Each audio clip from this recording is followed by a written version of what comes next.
एक चीज बताई गई शिक्षा के लिए, जैसा कि हमारे अन्य वक्ताओं ने भी कहा, शिक्षा शरीर का वो दूध है जो पिएगा वो दहाड़ेगा। तो शिक्षा वो चीज है जो जिंदगी की महारत को आप हासिल कर सकते हैं। विश्व के हर कोने में जिसने भी जहां भी परचम लहरा है, वो मात्र और एकमात्र शिक्षा ही ऐसी चीज है जिसने अपनी जो है जगह बनाई है। चाहे वो स्वयं बाबा अम्बेडकर हो, उन्होंने अपनी शिक्षा की बदौलत ही बिल्कुल यह है सिंबल ऑफ नॉलेज और भी बहुत सारी चीज़ों से उनको नवाजा गया। और हमारे अम्बेडकर साहब ऐसा नहीं कि एक भारत की एक जो मूर्ति है, उनको विश्व स्तर पर भी एक पहचान मिली है। तो मात्र और मात्र एक जो है वो संघर्ष का देन है, वो शिक्षा की देन है। तो हम लोगों ने जो है अम्बेडकर को पूजना चालू कर दिया है। तो अम्बेडकर पूजने की चीज नहीं है, अम्बेडकर एक विचार है, एक विचारधारा, फिलोसॉफी ऑफ लाइफ है, एक जीवन दर्शन है। तो उस जीवन दर्शन को समझने की चीज है।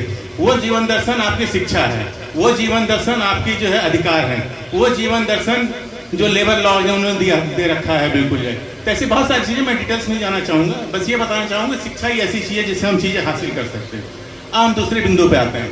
ये जो हमारी शर्ट की सफेदी की जो चमक है, वो बाबा अम्बेडकर से आपकी देन है, क्योंकि इससे पहले भी काबिल लोग हुए हैं। उन काबिल लोगों को देखते हुए आप जो है आप सतयुग द्वापर त्रेता का युग जरा चले जाएं, तो वहां भी लोगों ने बहुत से जो है काबिलियत थी। वो काबिलियत किसी का अंगूठा काट लिया गया, वो किसी कान में जो सुई डाल दिया गया, शीशा पिघला के डाल दिया गया, किसी को जो है गर्दन काट ली गई। तो काबिलियत तो उस समय थी, लेकिन ये बाबा अम्बेडकर की देन है। हमारी शर्ट की सफेदी चमक है बिल्कुल प्रकार है, वो उन्हीं की देन है। ये समझने की चीज है, वो आप शिक्षा से हासिल कर पाएंगे। तो ये समझिए कि यदि आपकी काबिलियत से आपने मैं डॉक्टर बना हो तो मैं अपने डॉक्टर की काबिलियत से बनाऊं, नहीं, ये हमारी गलतफहमी है। या हमारे अन्य जो है बंधु जो सोचते हैं आज उच्च पदों पर विराजमान है, यदि वो किसी अपनी काबिलियत से है तो नहीं, वो बाबा अम्बेडकर की देन है। वरना आज से जरा सा 50 साल पहले चले जाइए, जब एक वो संविधान लागू होने से पहले की स्थिति आप देख लीजिए क्या था। कई सब उदाहरण हैं। तो मैं बार बार ये कहना चाहूंगा कि अपने बच्चों को आप पढ़ाएं।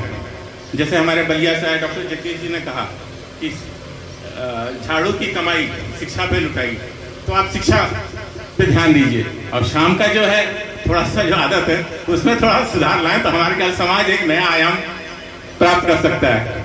अब हम आते हैं बिल्कुल ये कुछ और अन्य बिंदुओं पे। बाबा साहब ने एक जो चीज कही महिलाओं के लिए,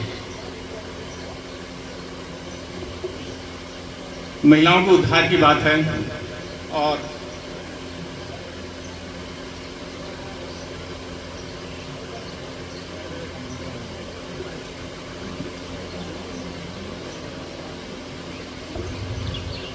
महिला सशक्तिकरण, महिलाओं को बराबरी का अधिकार, जनसंख्या नियंत्रण और यूनिफॉर्म सिविल कोड, ये सारी चीजें उनकी उपलब्धियां रही हैं।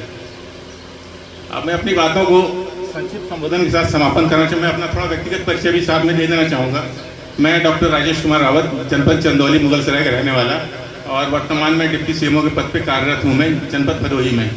और हमारी बिटिया भी MBBS कर रही है 3rd year government medical college से।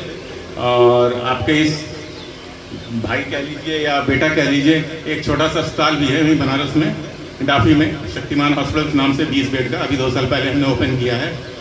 और यही तो हमारी उपलब्धियाँ हैं। इन्हीं संक्षिप्त संबोधन के साथ मैं अपने वाणी को विराम देना चाहूँगा। और मैंने अपने अन्य वक्ताओं को मैं समय देना चाहूँगा, तो समय से सारी चीज़ें हो सकें। धन्यवाद।